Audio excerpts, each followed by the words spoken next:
엄마, 살려주세요.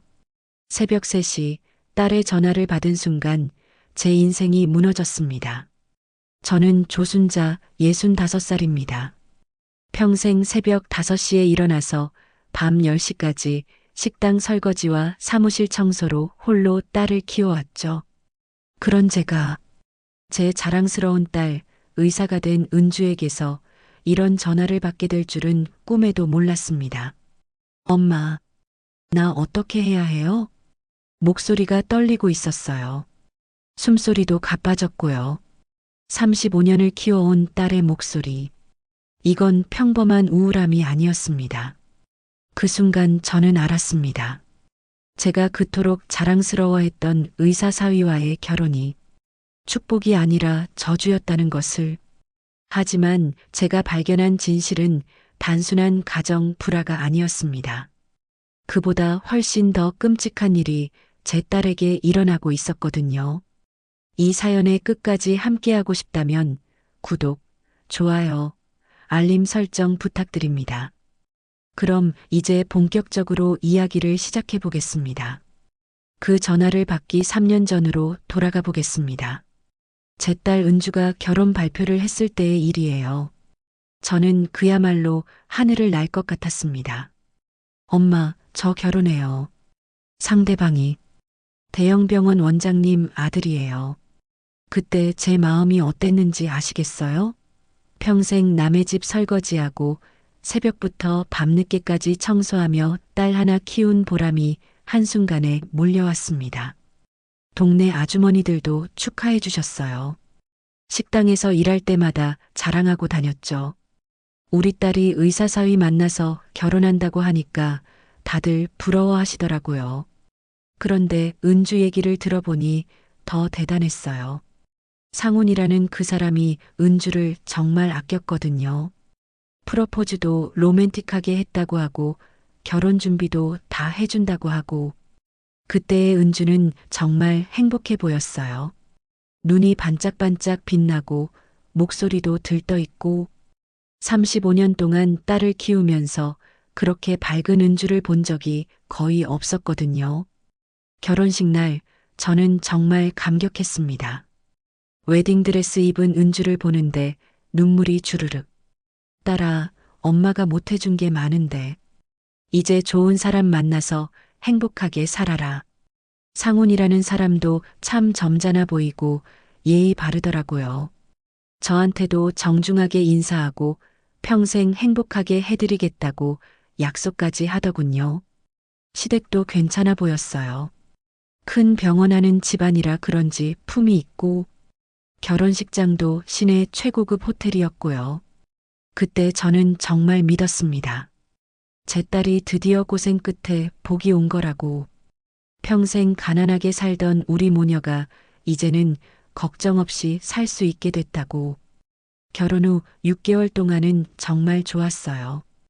은주가 가끔 안부 전화도 하고 용돈도 보내주고 상훈이가 엄마께 안부 전한다는 말도 꼬박꼬박 해주더라고요. 저는 그저 감사했죠. 이렇게 좋은 사위를 만나게 해준 하늘에. 하지만 그 행복한 시간은 1년을 채우지 못했습니다. 그리고 제가 그 이유를 알게 됐을 때 저는 깨달았습니다. 이 모든 것이 완벽한 계획이었다는 것을. 변화는 미묘하게 시작됐어요. 결혼 1년쯤 지났을 때부터 은주의 전화가 줄어들기 시작했습니다. 처음엔 신혼이라 바쁘겠거니 생각했죠. 하지만 가끔 만나는 은주의 모습이 뭔가 달라지고 있었어요. 엄마, 저 살 좀 빠졌죠? 빠진 정도가 아니었어요. 결혼 전보다 7, 8kg는 빠진 것 같았거든요. 얼굴도 홀쭉해지고 눈 밑에 다크서클도 짙어지고. 은주야, 너 많이 힘들어 보인다. 병원 일이 그렇게 바쁘니? 아니에요, 엄마. 그냥 요즘 다이어트하고 있어서요. 그런데 은주의 손을 보는 순간 가슴이 철렁했어요. 손톱을 물어뜯은 흔적이 선명했거든요. 은주는 어릴 때부터 손톱 물어뜯는 버릇이 있었는데 스트레스 받을 때만 그랬어요. 더 이상한 건 은주의 핸드폰이었어요. 예전엔 전화가 오면 자연스럽게 받았는데 이제는 핸드폰 소리만 들려도 깜짝깜짝 놀라는 거예요. 여보세요. 네, 알겠습니다. 바로 갈게요. 통화를 마친 은주의 얼굴이 하얗게 질렸어요. 엄마, 미안해요. 병원에서 급한 일이 있대요. 일요일 오후 3시였는데 무슨 급한 일이 있다는 건지. 은주가 나간 뒤에 혼자 생각해 봤어요. 뭔가 이상하다. 65년을 살아온 제 직감이 경고하고 있었어요. 그 다음 주에 은주가 일하는 병원에 갔습니다. 건강검진 받는다는 핑계로요. 병원 로비에서 기다리는데 시아버지와 은주가 복도에서 대화하는 모습이 보였어요. 거리가 멀어서 정확한 말은 들리지 않았지만 시아버지의 표정과 제스처가 심상치 않았어요. 마치 은주를 다그치는 것 같았거든요. 환자 수가 부족해. 더 열심히 해야지. 병원 평판이 중요한 거 알지? 은주는 고개를 푹 숙이고 서 있었어요. 35세 성인 여성이, 그것도 의사인 딸이 그렇게 위축돼 있는 모습을 보니 속이 뒤틀렸습니다. 그날 은주와 함께 집에 가는 길에 물어봤어요. 은주야, 시아버지가 너한테 뭐라고 하시더냐? 아무것도 아니에요, 엄마. 그냥 병원 일 얘기였어요. 하지만 은주의 목소리에는 생기가 없었어요. 마치 무엇인가에 짓눌린 것 같은. 그 후로 더 자세히 관찰하기 시작했어요. 은주의 남편 상훈이를 만날 때마다 느꼈던 위화감. 이제야 그게 뭔지 알겠더라고요. 상훈이는 은주를 아내로 대하는 게 아니라 마치 직원처럼 대하고 있었어요. 어느 날 3명이 함께 식사를 했는데요. 은주야, 내일 아침 일찍 병원 가서 수술 스케줄 다시 확인해. 그리고 오후에 VIP 환자 상담 있으니까 준비 잘 해놔. 밥을 먹으면서 업무 지시를 하는 거예요. 은주는 아무 말 없이 고개만 끄덕였고요. 그리고 이번 주말에 우리 아버지 골프 모임 있잖아. 의사 부인들이 많이 온다니까 네트워킹 잘해. 네트워킹이요? 은주가 언제부터 남편 아버지의 골프 모임에서 영업을 해야 하는 사람이 됐나요? 더 충격적인 건 그 다음이었어요. 참, 은주야. 내 월급 통장 카드 어디 뒀지? 아버지가 병원 투자금 때문에 확인해 보시겠다고 하셔. 그 순간 제 속에서 뭔가가 끓어오르기 시작했어요. 이게 정상적인 부부관계인가? 은주는 자기 월급 통장도 자유롭게 사용하지 못하고 있었던 거예요. 하지만 더 큰 충격은 아직 시작도 안 했습니다. 그날 밤 은주와 단둘이 있을 때 조심스럽게 물어봤어요. 은주야, 엄마가 보기엔 상훈이가 너를 좀 부려먹는 것 같은데? 엄마, 무슨 소리세요? 상훈 오빠는 저를 아껴줘요. 아껴준다고요? 직원 부리듯 하는 게 아껴주는 건가요? 그럼 너는 지금 행복하니? 순간 은주의 눈가에 눈물이 맺혔어요. 하지만 금세 억지로 웃음을 지으며 말했죠. 물론이죠, 엄마. 저 정말 행복해요. 그 거짓말. 65년을 살아온 어머니를 속일 수 있다고 생각했나요? 그날 밤 집에 돌아와서 잠이 안 왔어요. 계속 은주 생각만 났거든요. 내가 뭔가 해야 하는 건 아닐까? 하지만 섣불리 개입했다가 은주만 더 힘들어질까봐 걱정됐어요. 그런데 2주 후 제 모든 고민을 날려버릴 결정적인 사건이 일어났습니다. 은주가 새벽 3시에 전화를 한 거예요. 엄마, 나 어떻게 해야 해요? 목소리가 완전히 무너져 있었어요. 마치 세상이 끝난 것처럼. 은주야, 무슨 일이야? 지금 어디 있니? 집 화장실에 숨어 있어요. 상훈 오빠가. 그 후로는 흐느끼는 소리만 들렸어요. 그 순간 제 머릿속에서 경보가 울렸습니다. 이건 단순한 부부싸움이 아니다. 하지만 제가 그날 밤 발견하게 될 진실은 상상했던 것보다 훨씬 더 끔찍한 것이었습니다. 그날 밤 은주에게서 들은 이야기는 제가 평생 상상도 못했던 충격적인 내용이었습니다. 새벽 4시 저는 은준의 집으로 달려갔습니다. 문을 열어준 은주의 모습을 보는 순간 숨이 막혔어요. 눈은 퉁퉁 부어 있고 입술은 살짝 터져 있고 그리고 목 부분에 희미한 멍자국이 보였거든요. 엄마, 은주가 제게 안기며 울음을 터뜨렸어요. 35년 동안 키운 딸이 이렇게 무너진 모습으로 우는 걸 보니 심장이 찢어지는 것 같았어요. 은주야, 무슨 일이야? 상훈이가 너한테 손을 댔니? 아니에요. 그게 아니라 은주는 말을 제대로 잇지 못했어요. 하지만 제가 집안을 둘러보니 뭔가 이상했어요. 거실 한쪽 소파가 뒤집어져 있고 바닥에 서류들이 흩어져 있고 마치 격하게 다툰 흔적이 역력했거든요. 상훈이는 어디 갔니? 회사에 급한 일이 있다고 나갔어요. 새벽 4시에 회사에 급한 일이요? 저는 은주를 부엌으로 데리고 가서 따뜻한 물을 끓였어요. 차를 마시면서 천천히 이야기를 들어보려고 했죠. 엄마, 저 정말 모르겠어요. 제가 뭘 잘못한 건지. 그때 은주가 건네준 서류를 보고 제 눈이 휘둥그레졌어요. 대출 신청서라고 적혀 있었는데 대출 신청자가 김은주로 되어 있더라고요. 금액은 5억 원이었습니다. 은주야, 이게 뭐니? 너 대출 받은 거야? 아니에요. 저도 몰라요. 상훈 오빠가 필요한 서류라고 해서 그냥 서명했는데. 그냥 서명했다고요? 5억 원 대출을 그냥 서명했다는 거예요? 더 충격적인 건 그 밑에 있던 서류였어요.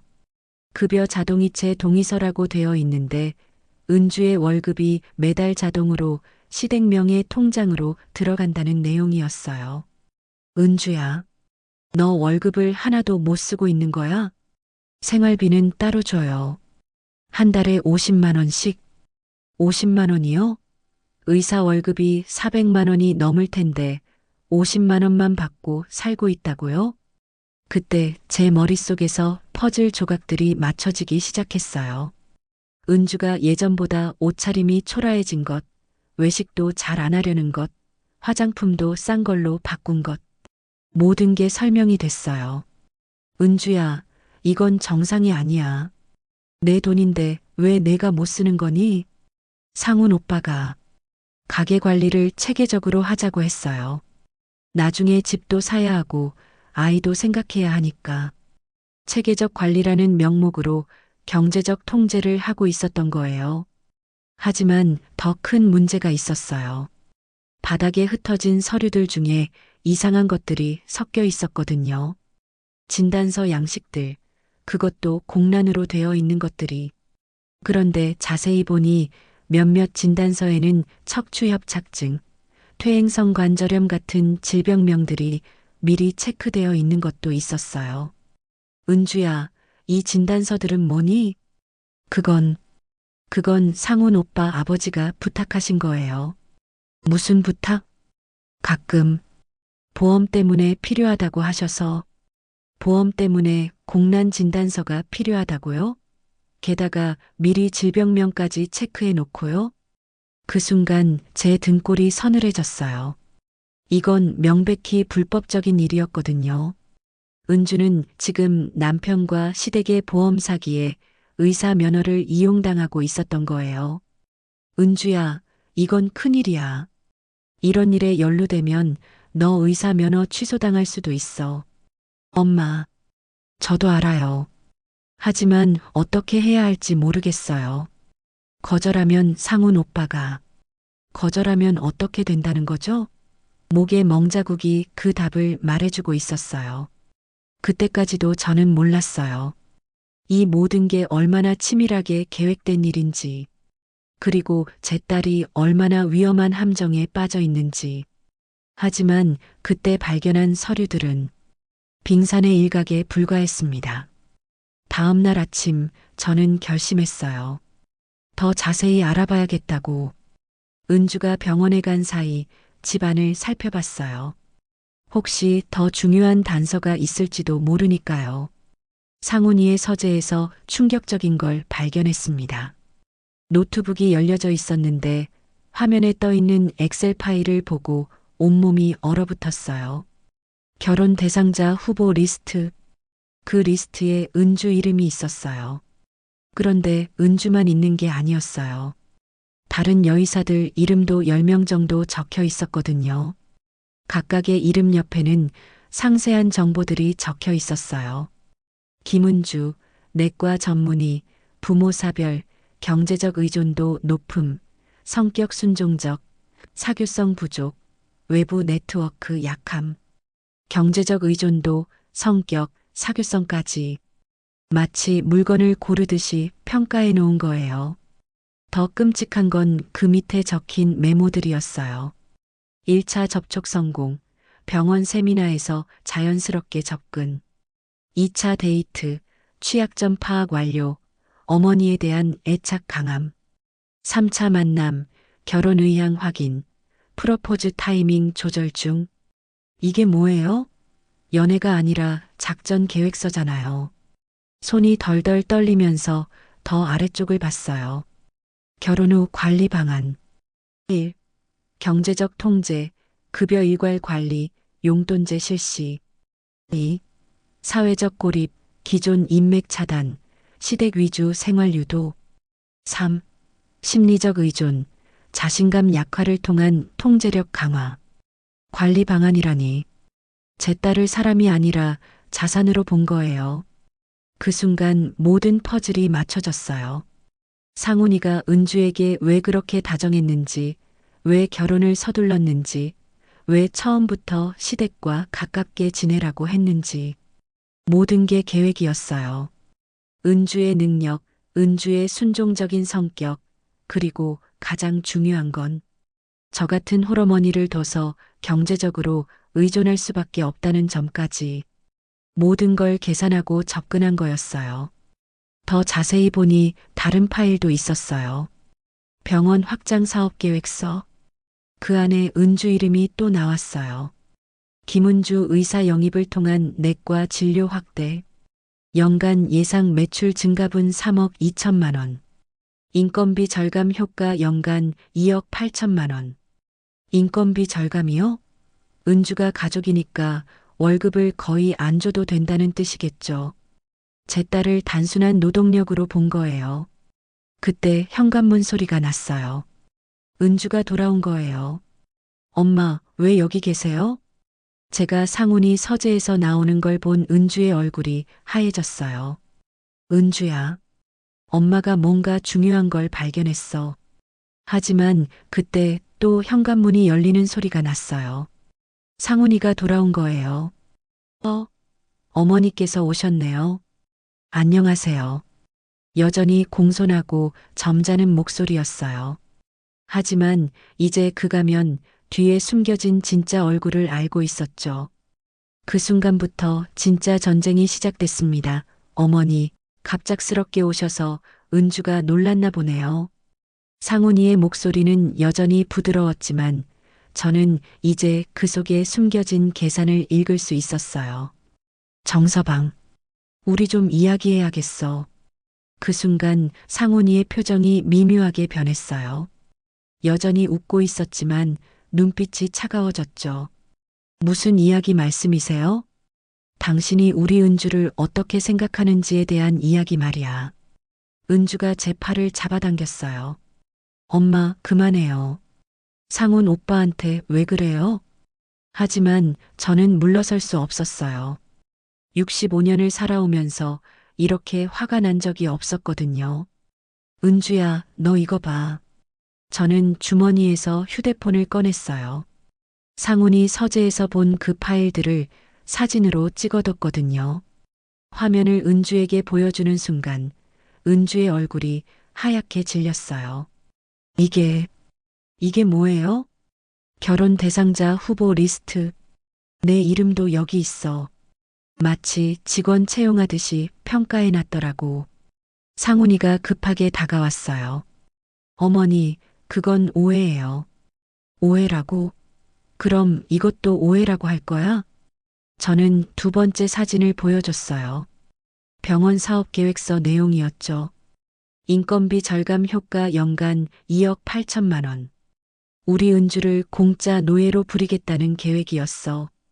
그때 은주가 상훈을 바라봤어요. 눈에는 믿을 수 없다는 표정이 가득했죠. 상훈 오빠, 이게 정말이에요? 상훈이 잠깐 당황한 것 같았지만 금세 태도를 바꿨어요. 은주야, 어머니가 잘못 이해하신 거야. 그건 그냥 비즈니스 검토 자료일 뿐이고. 비즈니스 검토 자료? 내 딸을 비즈니스로 본다는 거야? 저는 더 이상 참을 수 없었어요. 65년 인생에서 쌓인 모든 분노가 터져나왔죠. 자네가 우리 은주한테 한 짓거리들을 다 알고 있어. 월급 다 뺏어가고 용돈 50만 원으로 쪼들리게 하고 불법 진단서까지 쓰게 하고. 어머니, 과격하게 말씀하시지 마세요. 우리는 부부니까. 부부라고? 부부가 이렇게 해? 아내를 직원처럼 부리고 돈은 다 뺏어가고 친구들도 만나지 못하게 하고. 이게 정상적인 부부라고 생각하나? 은주가 소파에 주저앉았어요. 모든 진실을 알게 된 충격 때문이었죠. 상훈 오빠, 정말 저를 그렇게 생각했어요? 상훈이의 가면이 서서히 벗겨지기 시작했어요. 은주야, 내가 지금 어머니 말에 현혹되고 있는 거야. 우리 관계를 그렇게 단순하게 볼 문제가 아니라고. 단순하게요? 제 인생이 단순한 거예요? 그때 은주의 목소리에서 처음으로 분노가 느껴졌어요. 3년 동안 억눌렸던 모든 감정이 터져나오기 시작한 거죠. 저는 정말 사랑받고 있다고 생각했어요. 오빠가 저를 아껴준다고 생각했고요. 물론 아껴주고 있어. 우리가 함께 병원도 키우고 미래도 계획하고 있잖아. 미래 계획이요? 제가 평생 오빠 가족의 돈벌이 도구로 살아야 한다는 계획 말이에요? 상훈이 점점 본색을 드러내기 시작했어요. 은주야, 현실적으로 생각해봐. 내가 혼자서 뭘 할 수 있어? 어머니도 나이 드셨고, 너도 사회 경험이 부족하고, 우리 가족이 있어야 안정적으로 살 수 있는 거 아니야? 그 말을 듣는 순간 제 머릿속에서 뭔가가 터졌어요. 안정적으로? 우리 은주를 노예로 부려먹으면서 안정적이라고 하는 거야? 어머니, 말이 너무 과하십니다. 우리는 과하다고? 5억 원 대출을 은주 이름으로 받아놓고 월급은 다 가져가고 용돈은 쥐꼬리만큼 주고. 이게 과한 말이라는 거야? 상훈이 완전히 화를 내기 시작했어요. 더 이상 점잖은 척할 필요가 없어진 거죠. 그럼 어쩌자는 거예요?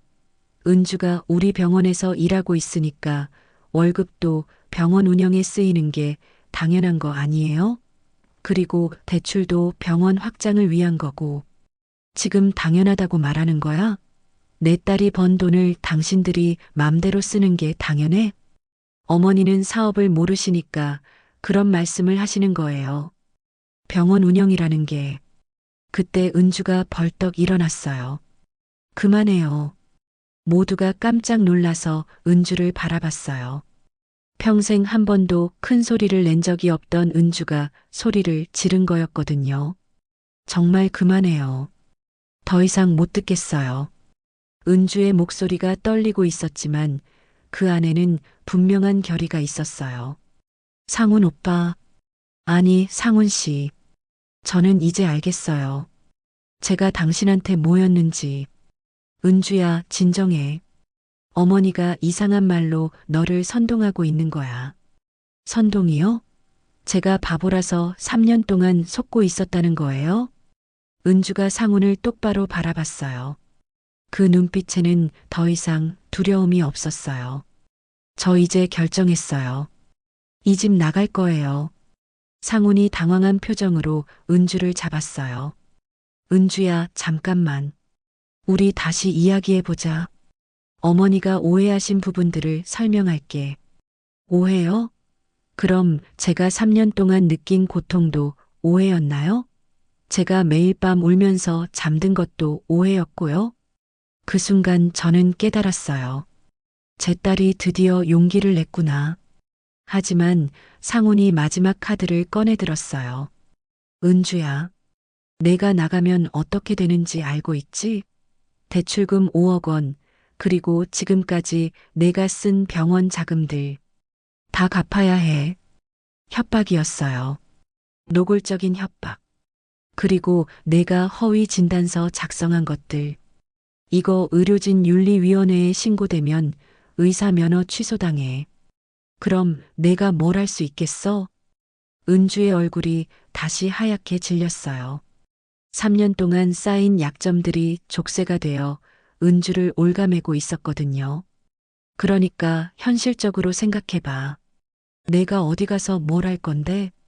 어머니랑 둘이 살면서 5억 원 빚 어떻게 갚을 거야? 그런데 그 순간 제가 나섰습니다. 갚으면 되지. 뭐 어렵다고 그래. 어머니가 뭘 갚으신다고요? 5억 원을? 식당 설거지하고 청소해서요? 저는 상훈을 똑바로 바라봤어요. 65년을 살아온 어머니의 눈빛으로. 그래, 식당 설거지하고 청소해서라도 갚을게. 평생 일해서라도. 어머니, 현실을 모르고 계시네요. 65세에 얼마나 일할 수 있다고. 내가 얼마나 일할 수 있는지 어떻게 알아? 나는 35년 동안 혼자서 딸 하나 키웠어. 의대까지 보냈지. 5억 원이 뭐 그리 대단해? 상훈이 비웃듯 말했어요. 어머니, 그건 불가능해요. 현실적으로 불가능하다고? 그럼 내가 지금까지 어떻게 살아왔는지 알아? 저는 목소리를 높였어요. 65년 인생의 모든 무게를 담아서 새벽 5시에 일어나서 밤 10시까지 일했어.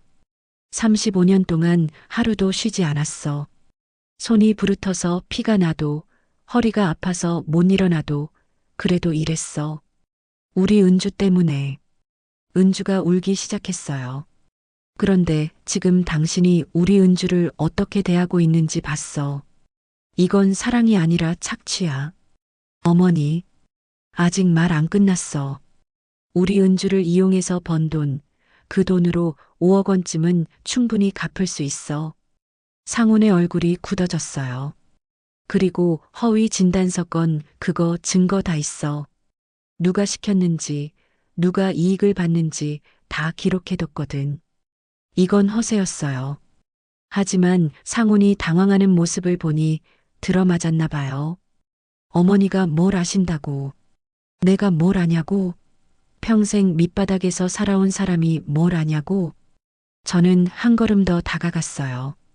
내가 아는 건 우리 딸을 괴롭히는 놈들은 절대 용서하지 않는다는 거야. 그때부터 진짜 어머니의 반격이 시작됐습니다. 그날 밤 저는 은주를 데리고 집을 나왔습니다. 엄마, 정말 괜찮을까요? 5억 원 빚, 진짜 갚을 수 있을까요? 딸아, 엄마를 믿어라.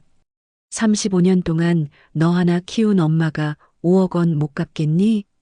하지만 솔직히 말하면 저도 막막했어요. 5억 원이라니. 평생 모아도 힘든 돈이었거든요. 그런데 며칠 후 생각지도 못한 일이 일어났습니다. 동네 김 사장님이 저를 찾아온 거예요. 제가 30년 넘게 청소해드린 회사 사장님이었죠. 순자 씨, 무슨 일이라도 있나요? 요즘 얼굴이 말이 아니네요. 저는 김 사장님께 모든 사정을 털어놨어요. 딸이 어떤 상황에 있는지, 제가 뭘 해야 하는지. 아이고, 그런 일이. 순자 씨, 제가 도와드릴 게 있으면 언제든 말씀하세요. 그런데 하루 이틀 지나니까 소문이 동네에 퍼진 거예요. 식당 박 사장님, 마트 이사장님, 부녀회장님. 제가 평생 일해드렸던 분들이 하나둘 찾아오기 시작했어요.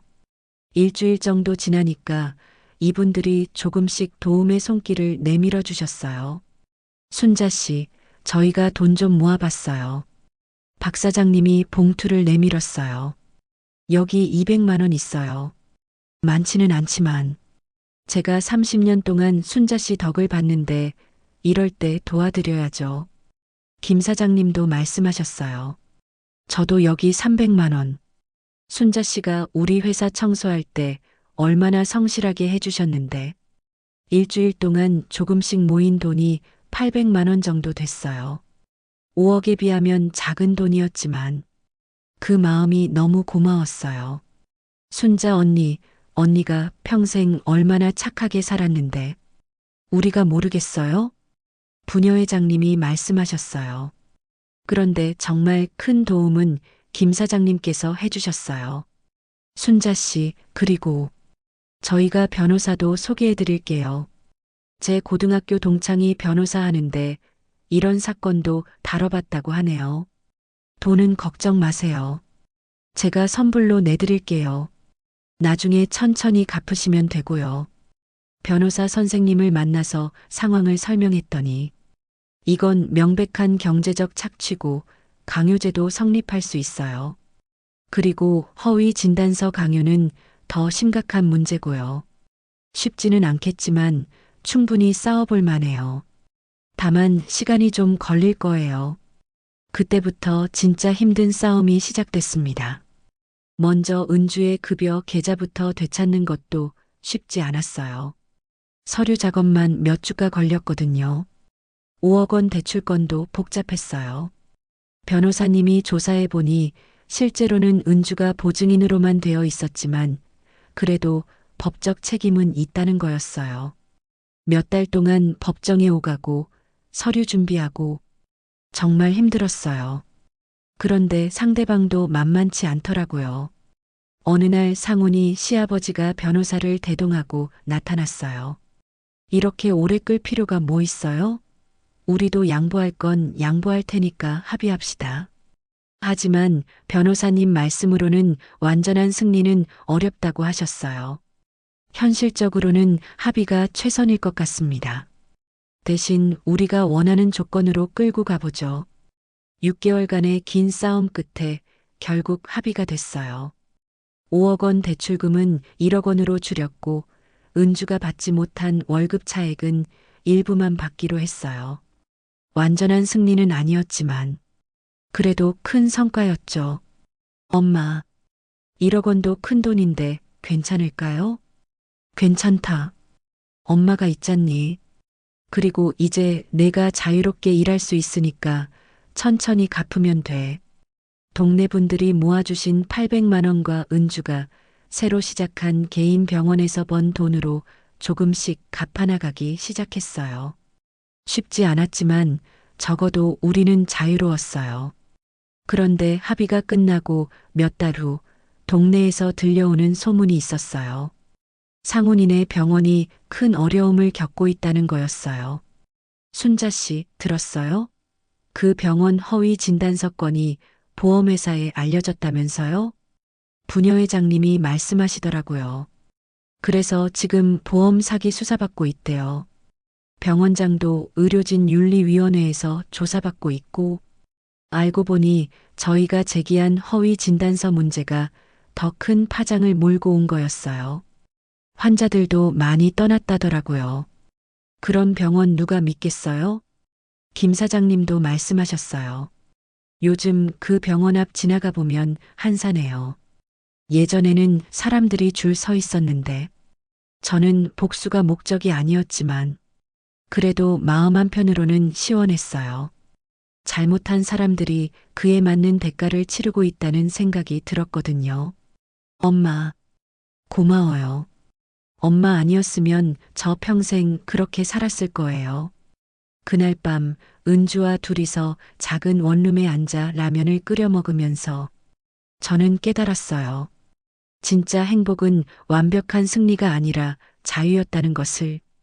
그리고 30년 동안 성실하게 살아온 덕분에 어려울 때 도와주는 사람들이 이렇게 많다는 것도 돈이 전부 해결된 건 아니었지만 마음은 한결 가벼웠어요. 상훈이네는 제가 직접 손댄 게 아니라 자신들이 저질러 놓은 일의 결과를 받는 거였으니까요. 하지만 진짜 변화는 그 후부터 시작됐습니다. 그로부터 1년이 지났습니다. 지금 저는 은주와 함께 작은 투룸 전셋집에서 살고 있어요. 예전 시댁의 큰 아파트보다는 훨씬 작지만 이상하게 마음이 편하네요. 은주는 동네에 있는 작은 개인의원에서 일하고 있어요. 월급은 예전보다 적지만 매일 웃으면서 집에 와요.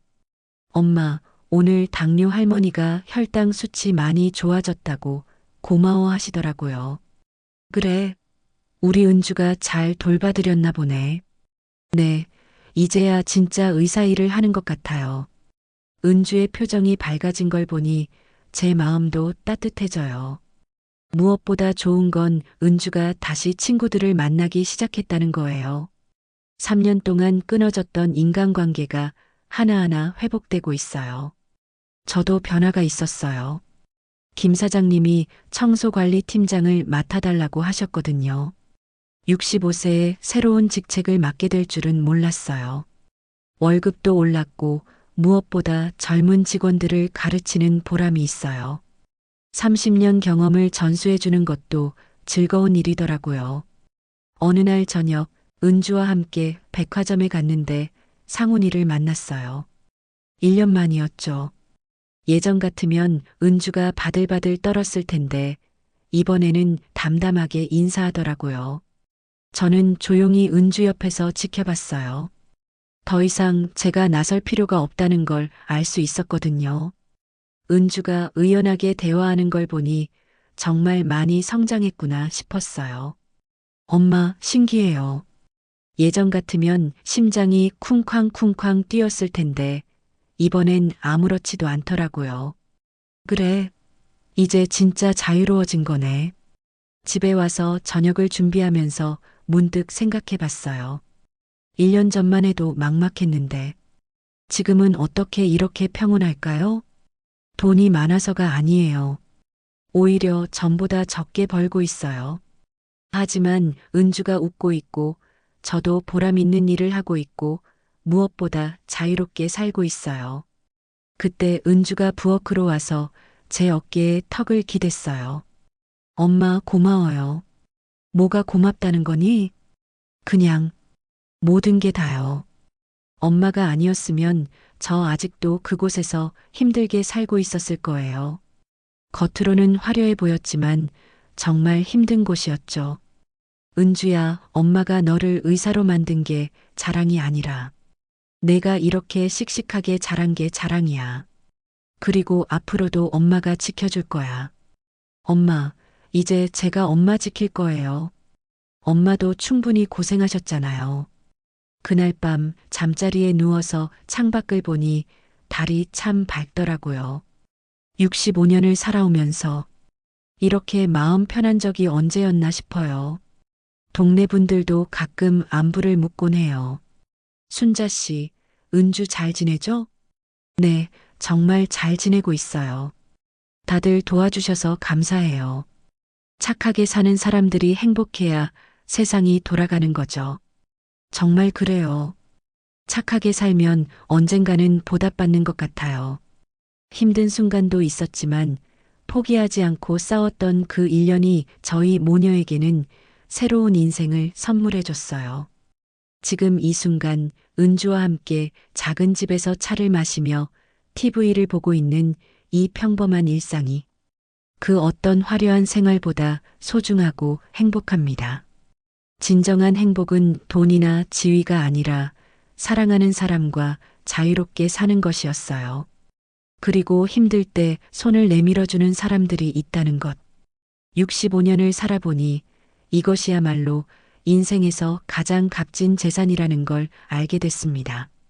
여러분도 힘든 일이 있으시면 포기하지 마세요. 저처럼 평범한 사람도 해낼 수 있었으니까 여러분도 분명 할 수 있을 거예요.